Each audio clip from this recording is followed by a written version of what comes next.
ॐ भूर्भुवः स्वः तत्सवितुर्वरेण्यं भर्गो देवस्य धीमहि धियो यो नः प्रचोदयात्। ॐ शान्ति शान्ति शान्तिः. Namaskar, my dear friends. I'm starting videos on talks with Swami Vivekananda, the greatest sage of modern India. He was a sage of highest spiritual level. These talks were the result of noting down his talks with different people by his disciples. His main disciple was Babu Sarat Chandar Chakravarti. So I start the first video of Talks with Swami Vivekananda, Chapter 1.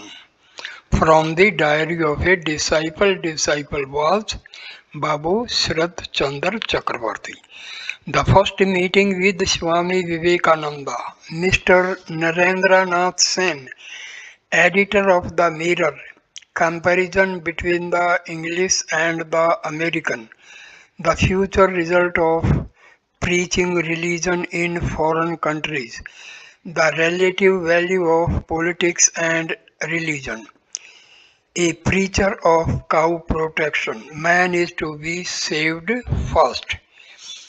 Place: Calcutta. The house of the late Babu Priyanath Mukhopadhyay, Bagh Bazar, year 1897. It is 3 or 4 days since Swamiji has set his foot in Calcutta after his first return from the West. The joy of the devotees of Sri Ramakrishna knows no bounds at enjoying his holy presence after a long time, and the well-to-do among them are considering themselves blessed to warmly invite Swamiji to their own houses. This afternoon Swamiji had an invitation to the house of Srijat Priyanath Mukhopadhyay, a devotee of Sri Ramakrishna at Rajballabhpada in Bagh Bazar. Receiving this news, many devotees assembled today in his house. The disciple is Babu Sarat Chandra Chakravarti. He has brought out his records in a Bengali book named Swami Shishya Samvad. The disciple, also informed of it through indirect sources, reached the house of Mr. Mukherjee at about 2:30 p.m. He had not yet made his acquaintance with Swamiji, so this was to be his first meeting with the Swami. On the disciples reaching there, Swami Triyananda took him to Swamiji and introduced him. After his return to the Belur Mutt, the Swami had already heard about him, having read a hymn on Sri Ramakrishna composed by the disciple. Swamiji also had come to know that the disciple used to visit Nag Mahasya, a foremost devotee of Sri Ramakrishna. When the disciple prostrated himself before him and took his seat, Swamiji addressed him in Sanskrit and asked him about Nag Mahasaya and his health. And while referring to his superhuman renunciation, his unbounded love for God and his humility, he said, Vayam Tatva Anvesat Hataha Madhukar Tvam Khalu Karto. We are undone by our vain quest after reality. While O B, you are indeed blessed with success. He then asked the disciple to send these words to Nag Mahasaya. Afterwards, finding it rather inconvenient to talk to the disciple in the crowd, he called him and Swami Turiyananda to a small room to the west, and addressing himself to the disciple began to recite these words from Viveka Chudamani.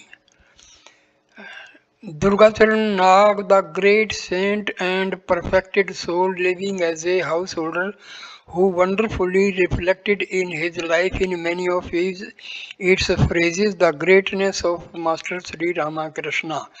Words addressed by King Dushyanta to the bee which was teasing Sakuntala by plunging at her face, Kalidasa Sakuntala. So this, this is a stanza from Viveka माँ भ्रष्ट विद्वन तव नार उपाय संसार सिंधोस तरणे सतुप्राय ये gave याथा यत यो सैपारम तमेव मारव तव निर्दशामि. O wise man, fear not, you have not to perish, means there are four crossing the ocean of this round of birth and death. I shall show you the same way by which holy men of renunciation have crossed this ocean.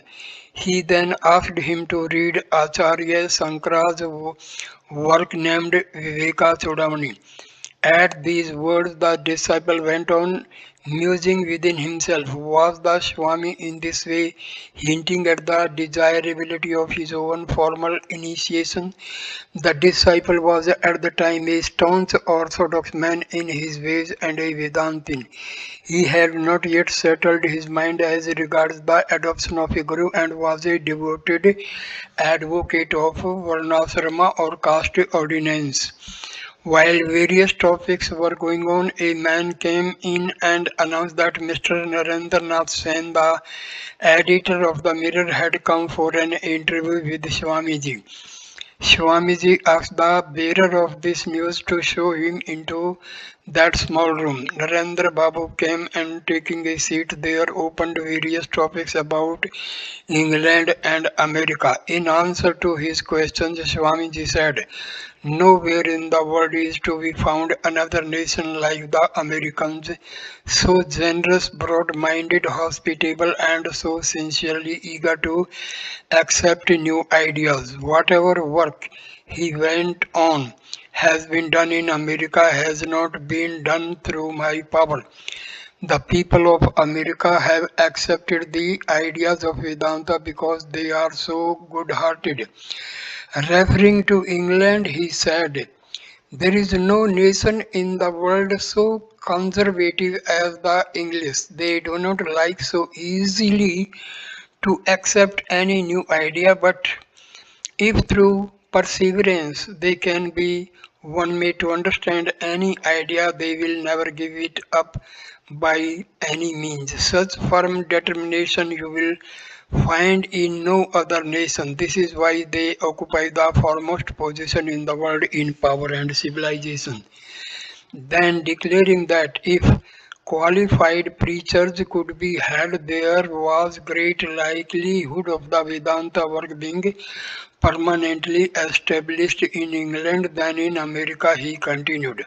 I have only laid the foundation of the work. If future preachers follow my path, a good deal of work may be done in time.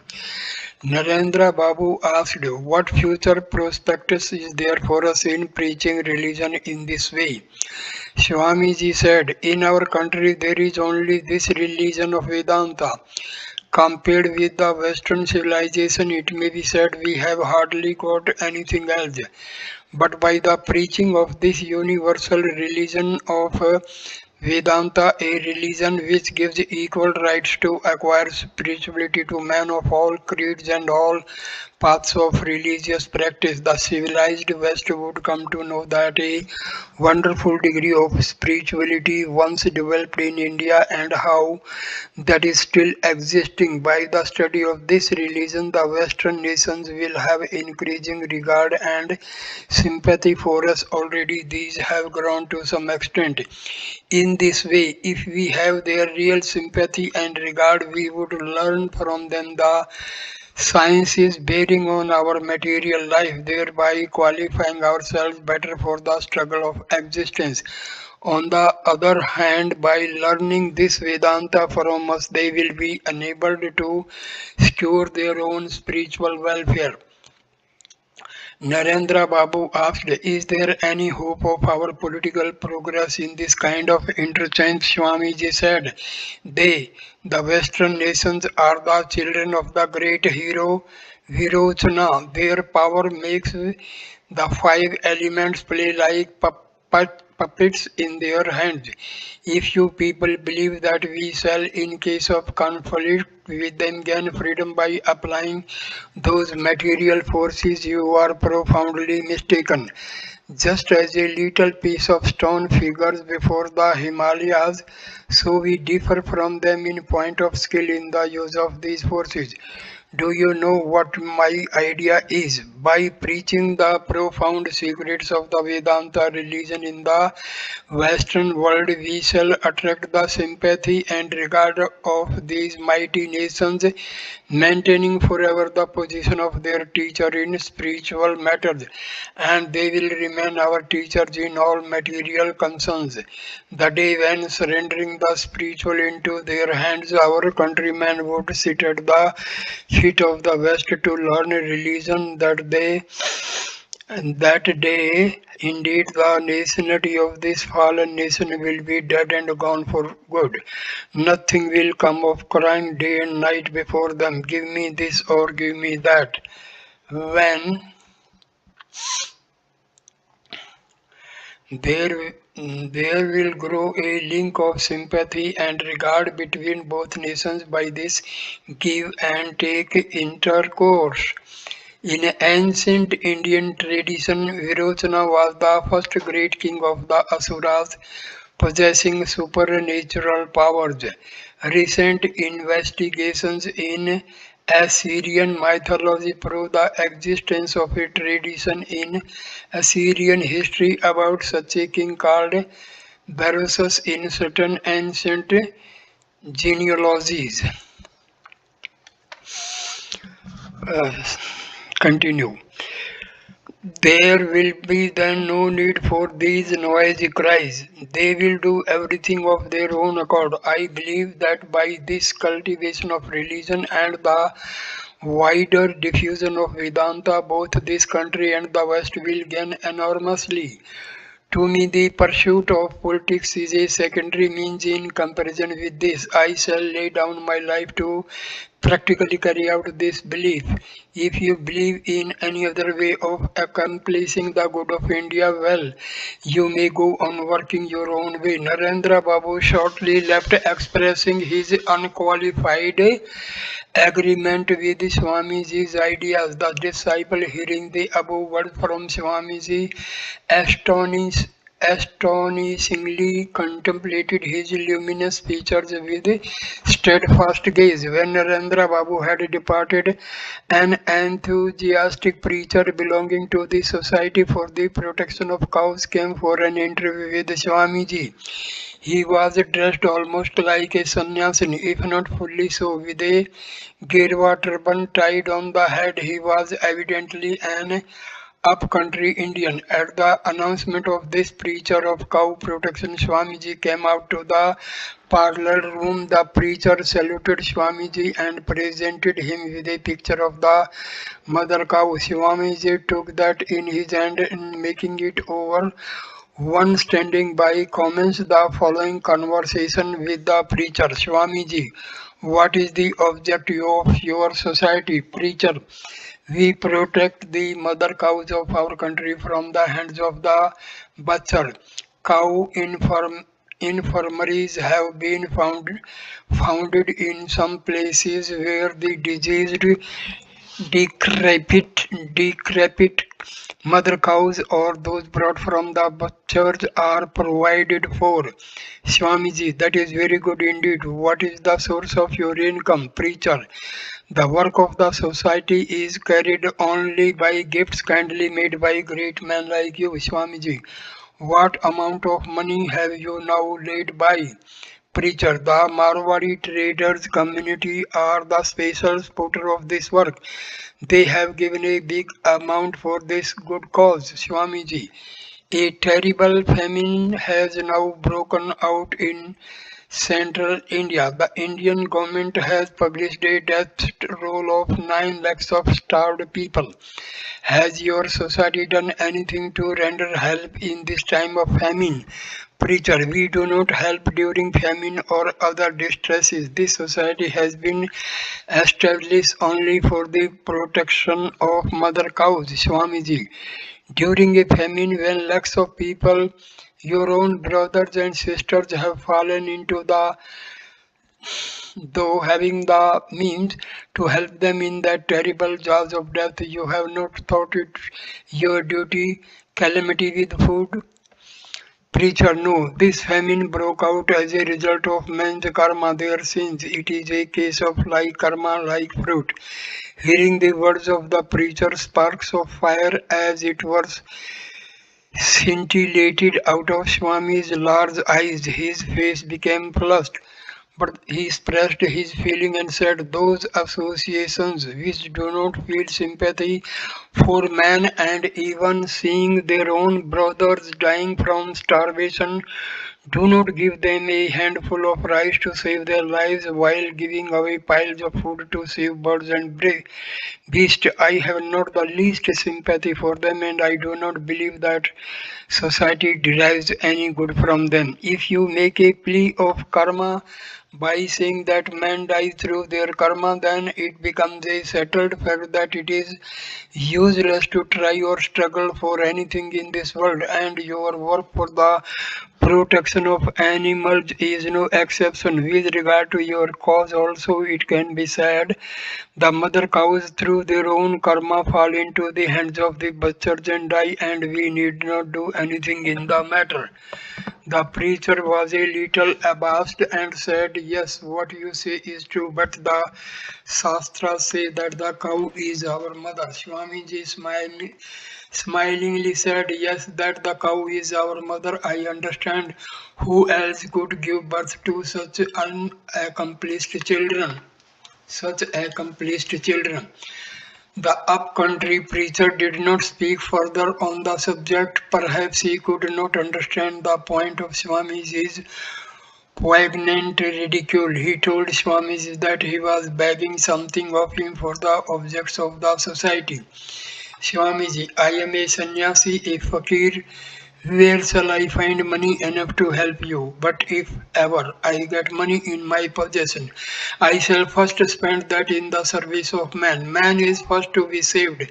He must be given food, education, and spirituality. If any money is left after doing all this, then only something would be given to your society. At these words, the preacher went away after saluting Swamiji. Then Swamiji began to speak to us. What words these forsooth says he that men are dying by reason of their karma, so what avails doing any kindness to them? This is decisive proof that the country has gone to wreck and ruin. Do you see how much abused the karma theory of your Hinduism has been? Those who are men and yet have no feeling in the heart for man, well, are such to be counted as men at all? While speaking these words, Swamiji's whole body seemed to shiver in anguish and grief. Then, while smoking, Swamiji said to the disciple, well, see me again. Disciple, when will you be staying, sir? Where will you be staying, sir? Perhaps you might put up in some rich man's house. Will he allow me there? Swamiji, at present I shall be living either at the Alam Bazar Mutt or at the garden house of Gopal Lal seat at Kasipur. You may come to either place. Disciple, sir, I very much wish to speak with you in solitude. Swamiji, all right. Come one night, we shall speak plenty of Vedanta. Disciple, sir, I have heard that some Europeans and Americans have come with you. Will they not be offended at my dress or my talk? Swamiji, why they are also men and Moreover, they are devoted to the Vedanta religion. They will be glad to converse with you. Disciples, Sir, Vedanta speaks of some distinctive qualifications for its aspirants. How could these come out in your Western disciples? The Shastras say, he who has studied the Vedas and the Vedanta, who has formally expiated his sins, who has performed all the daily and occasional duties enjoined by the scriptures, who is self-restrained in his food and general conduct, and especially he who is accomplished in the four special sadhanas, preliminary disciplines, he alone has a right to the practice of Vedanta. Your Western disciples are in the first place non-Brahmins, and then they are lax in point of proper food and rest. How could they understand their system?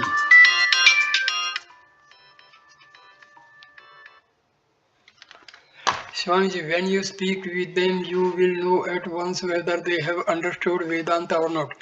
Swamiji perhaps could now see that the disciple was rigidly devoted to the external observances of orthodox Hinduism.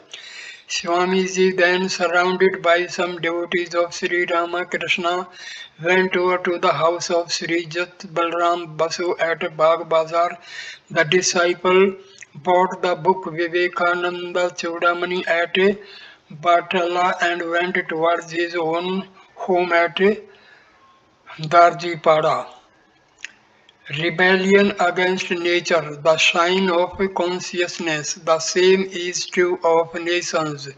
The cause of India's degradation, need for self confidence, man or money, the way to self realization, the Krishna of Kurukshetra, need for the development of Rajas. Place on the way from Calcutta to Kansipur and in the garden of the late Gopal Lal Seal, year 1897. Today Swamiji was taking rest at noon in the house of Srijat Grish Chandra Ghosh. The disciple reaching there saluted him and found that Swamiji was just ready to go to the garden house of Gopal Lal Seal. A carriage was waiting outside. He said to the disciple, "Well, come with me." The disciple, agreeing, Swamiji got up with him into the carriage and it started. When it drove up the Chitpur road, on seeing the Ganges, Swamiji broke forth in a chant, self-involved, Ganga Trangam Ramaniye Jata Kalapam, etc.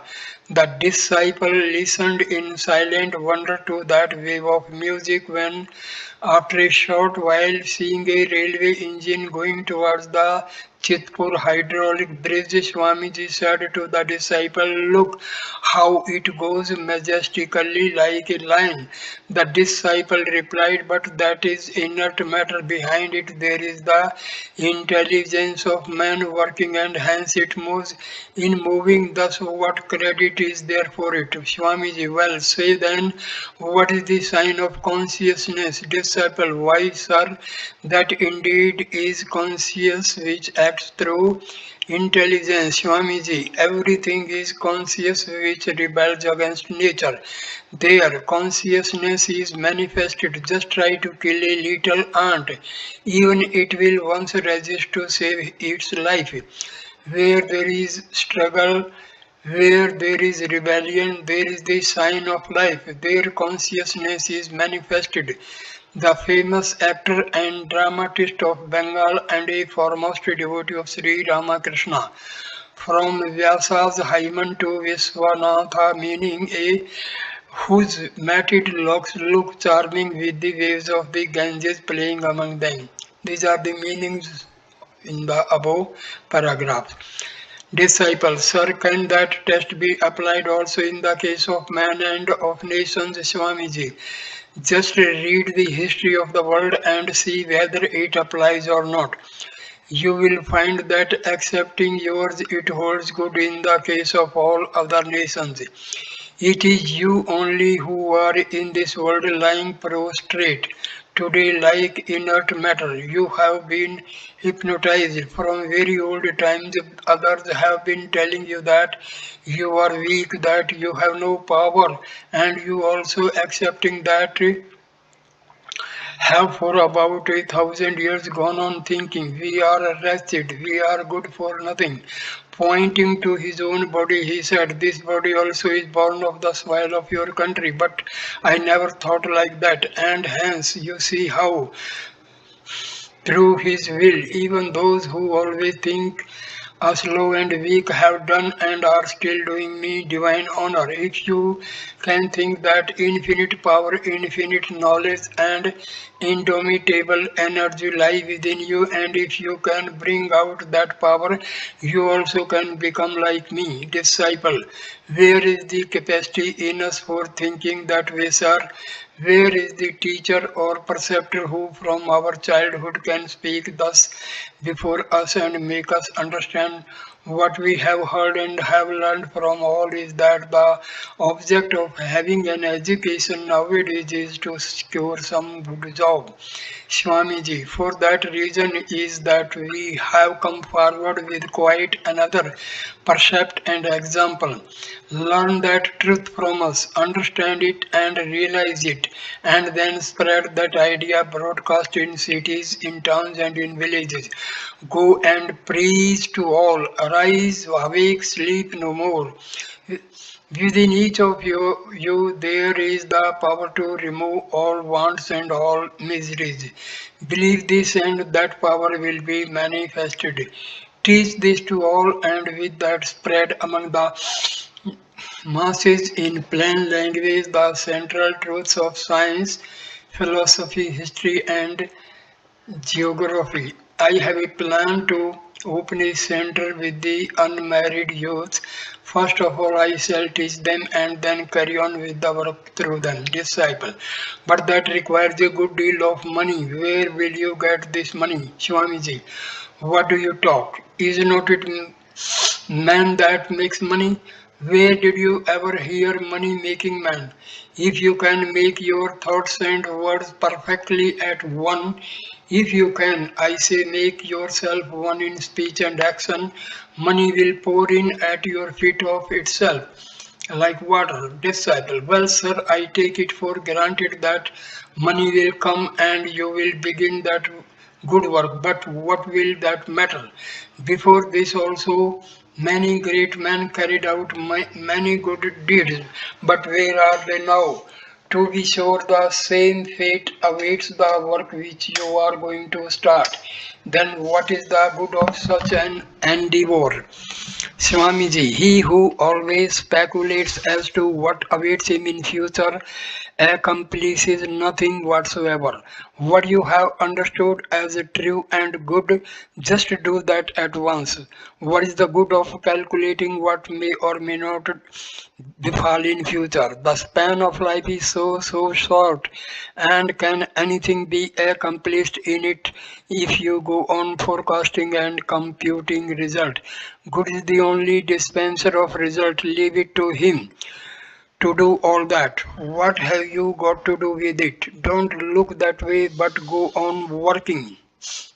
While he was thus going on, the cab reached the garden house. Many people from Calcutta came to the garden that day to see Swamiji. Swamiji got down from the carriage, took his seat in the room, and began conversation with them all.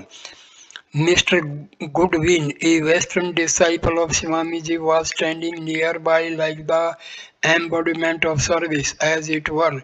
The disciple had already made his acquaintance, so he came to Mr. Goodwin and both engaged in a variety of talk about Swamiji. In the evening, Swamiji called the disciple and asked him, have you got the Kathopanishad by heart? Disciple, no sir, I have only read it with Shankara's commentary. Swamiji, among the Upanishads, one finds no other book so beautiful as this. I wish you would all get it by heart. What will it do only to read it? Rather try to bring into your life the faith, the courage, the discrimination, and the renunciation of Nachiketa. Disciple, give your blessings, please, that I may realize these. Swamiji, you have heard of Sri Ramakrishna's words, have not you? He used to say, the breeze of mercy is already blowing. Do you only hoist the sail?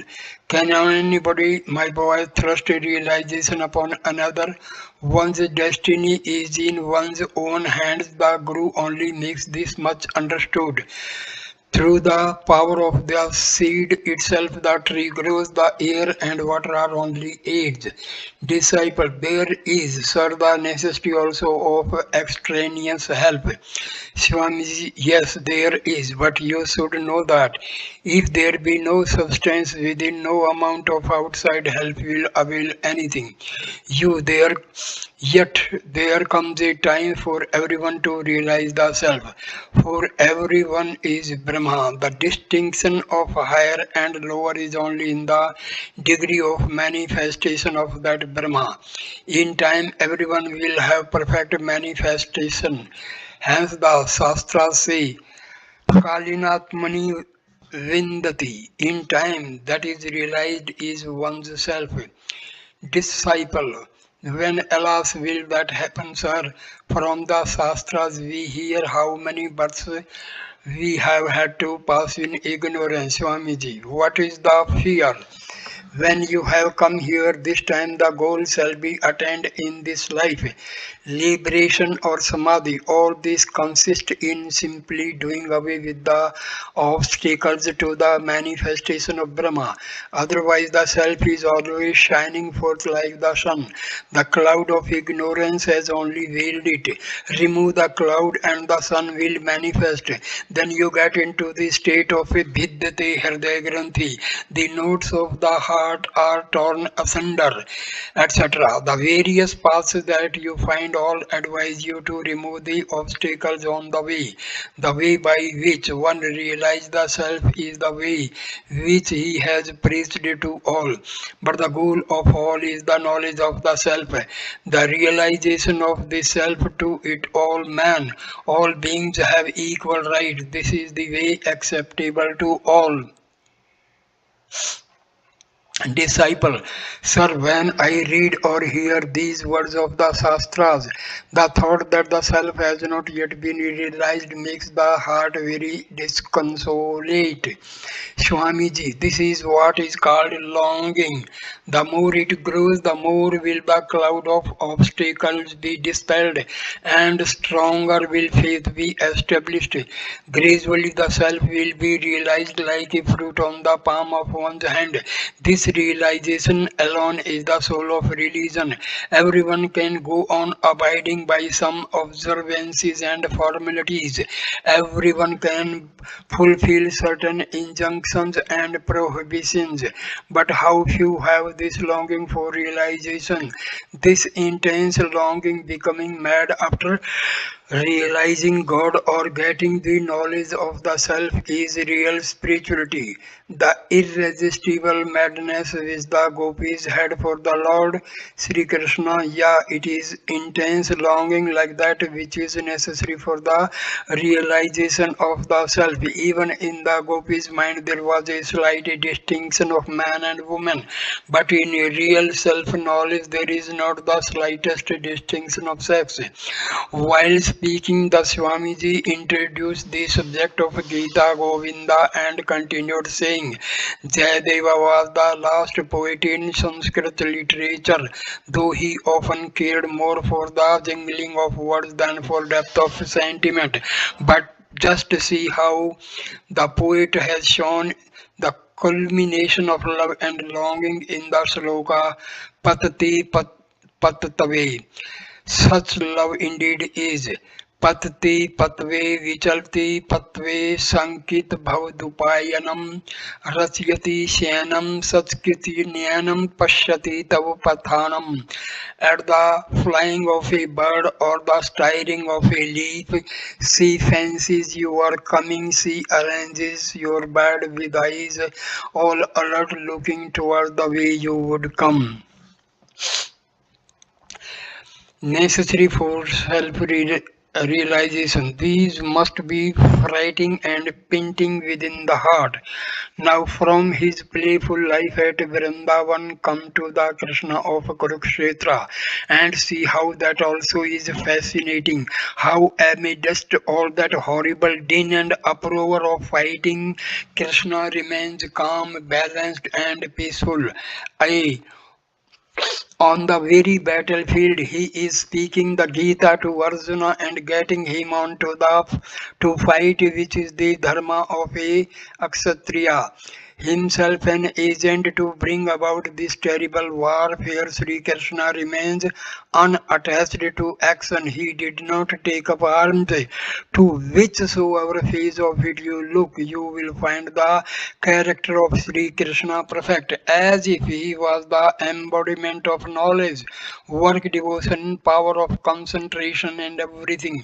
In the present age, this aspect of Sri Krishna should be specially studied. Only contemplating the Krishna of Vrindavan with his flute won't do any nowadays. That will not bring salvation to man. Now is needed the worship of Sri Krishna, uttering forth the line roar of the Gita of Rama with his bow and arrows of Mahavira, of Mother Kali. Then only will the people grow strong by going to work with great energy and will. I have considered the matter most carefully and come to the conclusion that of those who profess and talk of religion nowadays in this country, the majority are full of morbidity, correct brand or fanatic. Without development of an abundance of rajas, you have hopes neither in this world nor in the next. The whole country is enveloped in intense tamas and naturally the result is servitude in this life and hell in the next. Disciple, do you expect in view of the rajas in the westerners that they will gradually become sattvika? Swamiji, certainly. Possessed of a plenitude of rajas, they have now reached the culmination of bhoga or enjoyment. Do you think that it is not they but you who are going to achieve yoga, you who hang about for the sake of your bellies at the sight of their highly refined enjoyment, the delineation in Meghaduta, Vidhadantam Lalit Vasana, etc. come to my mind and your bhoga consists in lying on a ragged bed in a muggy room, multiplying progeny every year like a hog, begetting a band of famished beggars and slaves. Hence, do I say, let people be made energetic and active in nature by the stimulation of rajas. Work, work, work. Nande Pantha Vidyate Nyaya. There is no other path of liberation but this. विद्युदन्ते ललितवसना सेन्द्रचापं सचित्रा सङ्गीताय प्रहतुमूर्जा स्निग्धोर्घोषम् अन्तस्त्रिये मणिमे भुवस्तुङ्ग भैलिङ्गाग्रा प्रसादास्त्वा तुलयितु तुमलं यत्र तस्तै विष्णुसः. The mansions of that city may well be compared with you, O cloud, for there is correspondence in features. While flashes of lightning play within you, they have charmingly attired themselves moving within them. While you have the rainbow, they have their paintings. You have your deep rolling rumble, they have their drums sounding forth music. You contain pellucid water within you. They have their interior bedecked with transparent gems. You soar so high, their roofs also kiss the sky. Kalidasa thus introduces his description of the enjoyments of Alakapuri. So the reference here is not only to the first verse quoted but also to the whole description which follows. Disciples, sir, did our forefathers possess this kind of rajas? Swamiji, why did they not? Does not history tell us that they established colonies in many countries and sent preachers of religion to Tibet, China, Sumatra, and even to the far off Japan? Do you think there is any other means of achieving progress except through rajas? As conversation thus went on, night approached, and meanwhile Miss Muller came there. She was an English lady having great reverence for Swamiji. Swamiji introduced the disciple to her, and after a short talk, Miss Muller went upstairs. Swamiji, see to what an heroic nation they belong. How far off is her home, and she is the daughter of a rich man. Yet how long away has she come only with the hope of realizing the spiritual ideal? Disciple, yes, sir. But your works are stranger still. How so many Western ladies and gentlemen are always eager to serve you. For this age it is very strange indeed, Swamiji. If this body lasts, you will see many more things. If I can get some young man of heart and energy, I shall revolutionize the whole country. There are a few in Madras, but I have more hope in Bengal. Such clear brains are to be found scarcely in any other country, but they have no strength in their muscles. The brain and muscles must develop simultaneously. Iron nerves with an intelligent brain, and the whole world is at your feet. Word was brought that supper was ready for Swamiji. He said to the disciple, come and have a look at my food. While going on with the supper, he said, it is not good to take much fatty or oily substance. Roti is better than luchi. Luchi is the food of the sick. Take fish and meat and fresh vegetables, but sweets sparingly.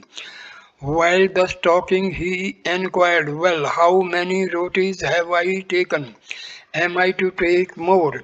He did not remember how much he took and did not feel even if he yet had any appetite. The sense of body faded away so much while he was talking. He finished after taking a little more. The disciple also took leave and went back to Calcutta. Getting no cab for hire, he had to walk, and while walking, he thought over in his mind how soon again he could come the next day to see Swamiji. Talking with some Pandits in Sanskrit, what is civilization? Characteristics of Indian civilization, Samadhi, who is the real teacher, hereditary gurus, Sri Ramakrishna, place Kasipur at the garden of the late Gopal Lal Seal, year 1897. After his first return from the West, Swamiji resided for a few days at the garden of the late Gopal Lal Seal at Kasipur. Some famous Pandits living at Bada Bazar, Calcutta, came to the garden one day with a view to hold a disputation with him. The disciple was present there on the occasion. All the Pandits that came there could speak in Sanskrit fluently. They came and greeting Swamiji, who sat surrounded by a circle of visitors, began their conversation in Sanskrit. The disciple cannot remember how.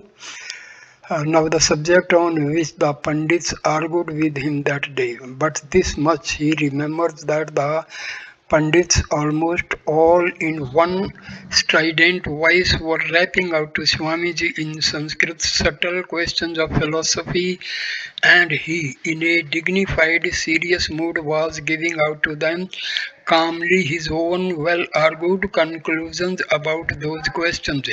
In the discussion with the Pandits, Swamiji represented the side of the Siddhanta or conclusions to be established, while the Pandits represented that of the purvaksha or objections to be raised. The disciple remembers that while arguing, Swamiji wrongly used in one place the word asti instead of swasti, which made the Pandits laugh out. At this, Swamiji at once submitted. Panditana dasi ahem. Aksant Vyamitat Khallam. I am but a servant of the Pandits. Please excuse this mistake. The Pandits also were charmed at this humility of Swamiji. After a long dispute, the Pandits at last admitted that the conclusions of the Siddhanta side were adequate, and preparing to depart, they made their greetings to Swamiji. After the Pandits had left, the disciple learned from Swamiji that these Pandits who took the side of the Purva Paksha were well versed in the Purva Mimamsa Shastras. Swamiji advocated the philosophy of the Uttara Mimamsa or Vedanta and proved to them the superiority of the path of knowledge, and they were obliged to accept his conclusions about the Veda. Pandits laughed at Swamiji, picking up one grammatical mistake. He said that this error of his was due to the fact of his not having spoken in Sanskrit for many years together. He did not blame the Pandits a bit for all that, but he pointed out in this connection that in the West it would imply a great incivility on the part of an opponent to point out any such slip in language deviating from the real issue of dispute. A civilized society in such cases would accept the idea taking no notice of the language. But in your country, all the fighting is going on over the husk. Nobody searches for the kernel within. So saying, Swamiji began to talk with the disciple in Sanskrit.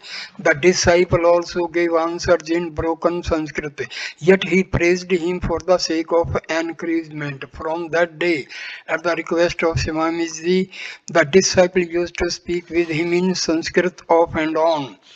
In reply to the question, what is civilization? Swamiji said that day, the more advanced a society or nation is in spirituality, the more is that society or nation civilized. No nation can be said to have become civilized only because it has succeeded in increasing the comforts of material life by bringing into use lots of machinery and things of that sort. The present day civilization of the West is multiplying day by day only the wants and distresses of man. On the other hand, the ancient Indian civilization, by showing people the way to spiritual advancement, doubtless succeeded, if not in removing once for all, at least in lessening in a great measure the material needs of man. In the present age, it is to bring into collision both these civilizations that Bhagwan Sri Ramana Krishna was born in this age. As on the one hand people have to be intensely practical, so on the other hand they have to acquire a deep spiritual knowledge. Swamiji made us clearly understand that today that from such interaction of the Indian civilization with that of the West would dawn on the world a new era. In the course of dilating upon this, he happened to remark in one place, well, another thing, people there in the West think that the more a man is religious, the more demure he must be in his outward bearing. No word about anything else from his lips. At the as the priest in the West would on the one hand be struck with wonder at my liberal religious discourses, they would be as much puzzled on the other hand when they found me after such discourses talking frivolities with my friends. Sometimes they would speak out to my face, Swami, you are a priest, you should not be joking and laughing in this way like ordinary men. Such levity does not look well in you. To which I would reply, we are children of bliss, why should we look morose and sombre? But I doubt if they could rightly catch the drift of my words. That day, Swamiji also spoke many things about Bhava Samadhi and Nirvikalpa Samadhi. These are produced below as far as possible. Suppose a man is cultivating that type of devotion to God which Hanuman represents. The more intense the attitude becomes, the more will the pose and demeanor of that aspirant. Nay, even his physical configure, kin- confu- configuration be cast in that mold. It is in this way that transmutation of species take place. Taking up any such emotional attitude, the worshipper becomes gradually shaped into the very form of his ideal.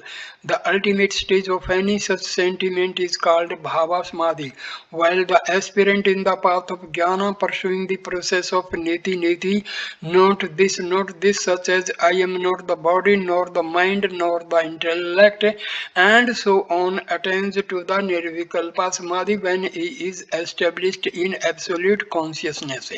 It requires striving through many births to reach perfection or the ultimate stage with regard to a single one of these devotional attitudes. But Sri Ramakrishna, the king of the realm of spiritual sentiment, perfected himself in no less than 18 different forms of devotion. He also used to say that his body would not have endured had he not held himself on to this play of spiritual sentiment. The disciple asked, what that day, sir, what sort of food did you use to take in the West? Swamiji, the same as they take there. We are sannyasis and nothing can take away our caste. On the subject of how he would work in future in this country, Swamiji said that day that starting two centers, one in Madras and the another in Calcutta, he would rear up a new type of sannyasis for the good of all men in all its phases. He further said that by a destructive method, no progress either for the society or for the country could be achieved.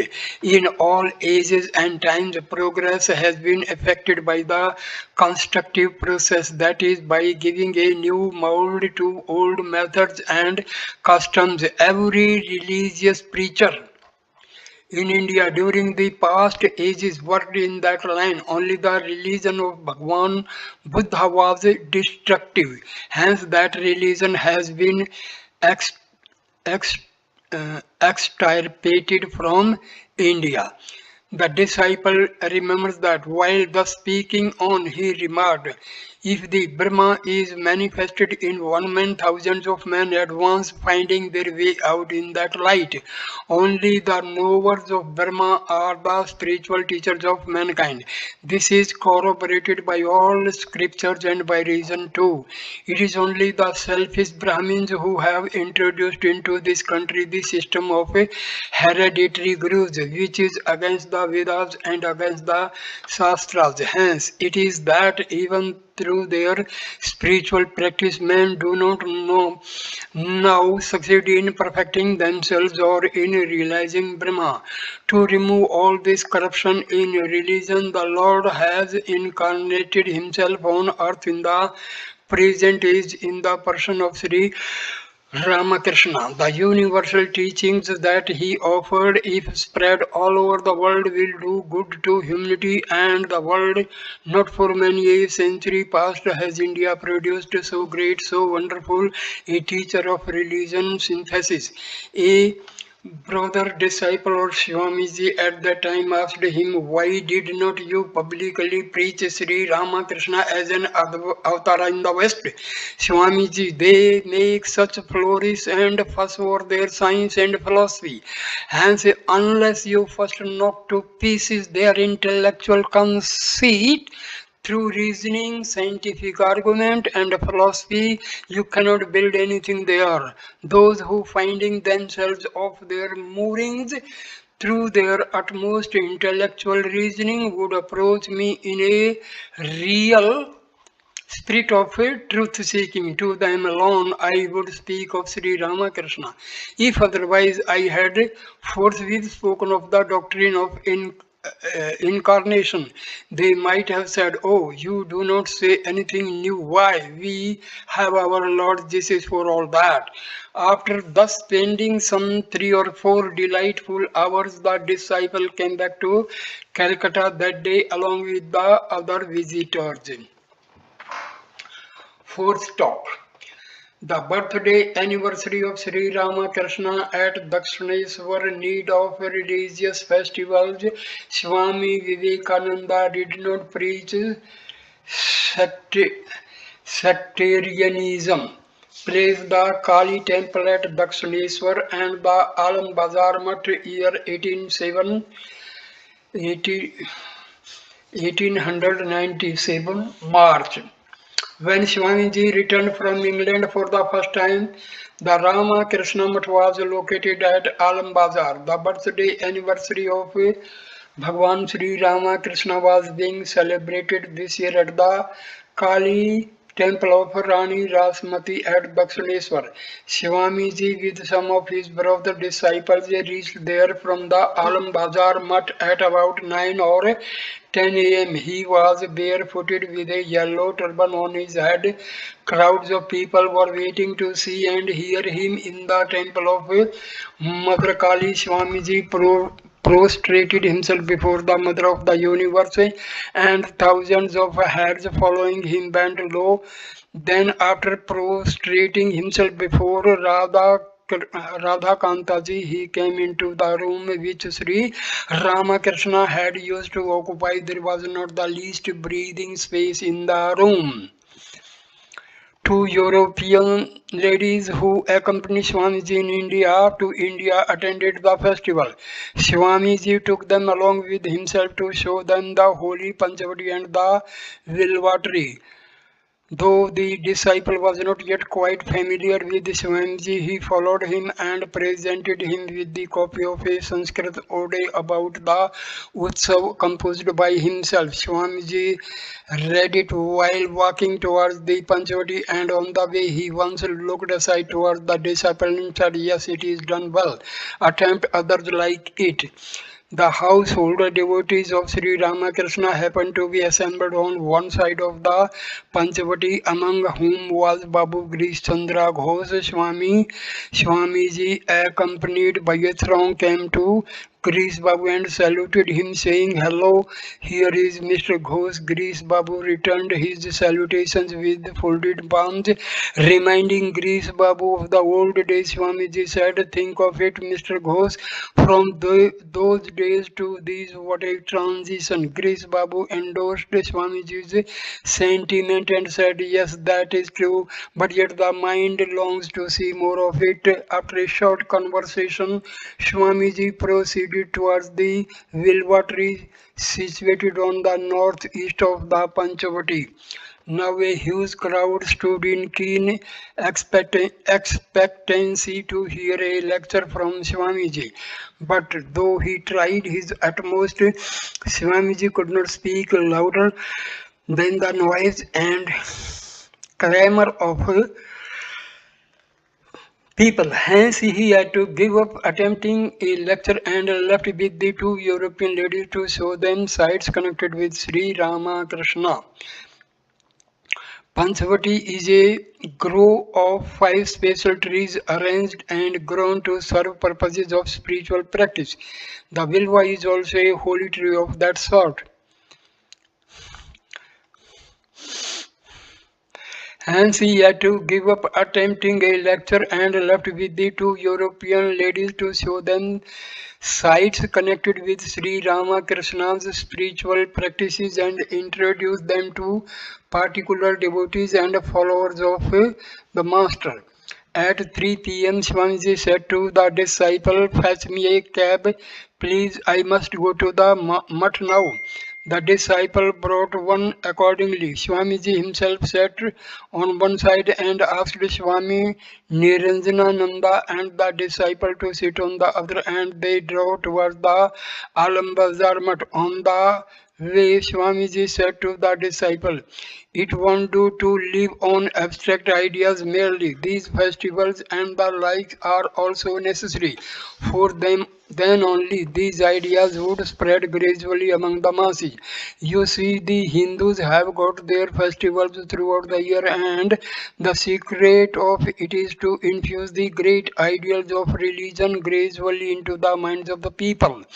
It has also its drawback, though, for people in general miss their inner significance and become so much engrossed in external that no sooner are these festivals over than they become their old selves again. Hence, it is true that all these form the outer covering of religion, which is in a way hide real spirituality and self-knowledge. But there are those who cannot at all understand in the abstract what religion is or what the self is, and they try to realize spirituality gradually through these festivals and ceremonies. Just take this festival celebrated today. Those that attended it will at least once think of Sri Ramakrishna.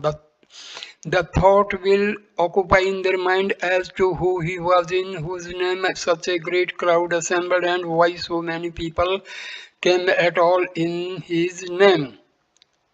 And those who will not feel that much even will come once in a year to see all the devotional dancing and singing, or at least to partake of the sacred food offerings, and will also have a look at the devotees of Sri Ramakrishna. This will rather benefit them to than do any harm, disciple. But sir, suppose somebody thinks these festivals and ceremonies to be the only thing essential can be possibly advanced any further, they will gradually come to be commonplace observance like the worship in our country of Sashti, Mangalachandi and the like. People are found to observe these rites till death, but where do we find even one among them rising through such observances to the knowledge of Brahma? Swamiji, why in India so many spiritual heroes were born, and did they not make them the means of scaling the heights of greatness, when by persevering in practice through these people they gained a vision of the self, they ceased to be keen on them, yet for the preservation of social balance, even great men of the type of incarnations follow these observances. Disciple, yes, they may observe these for appearance only, but when to a knower of the self, even this world itself becomes unreal like magic. Is it possible for him to recognize these external observances as true, Swamiji? Why not? Is not our idea of truth also a relative one, varying in relation to time, place, and person? Hence, all observances have their utility relatively to the varying qualifications in man. It is just as Sri Ramakrishna used to say that the mother cooks pulao and kalia, rich dishes, for one son and sago for another.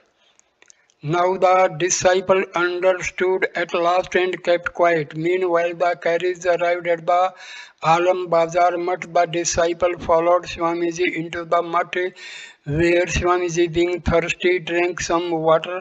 Then, putting off his coat, he rested recumbent on the blanket spread on the floor. Swami Niranjanananda, seated by his side, said, "We never had such a great crowd in any year's Utsav before, as if the whole of Calcutta flocked there." Swamiji, it was quite natural. Stranger things will happen hereafter.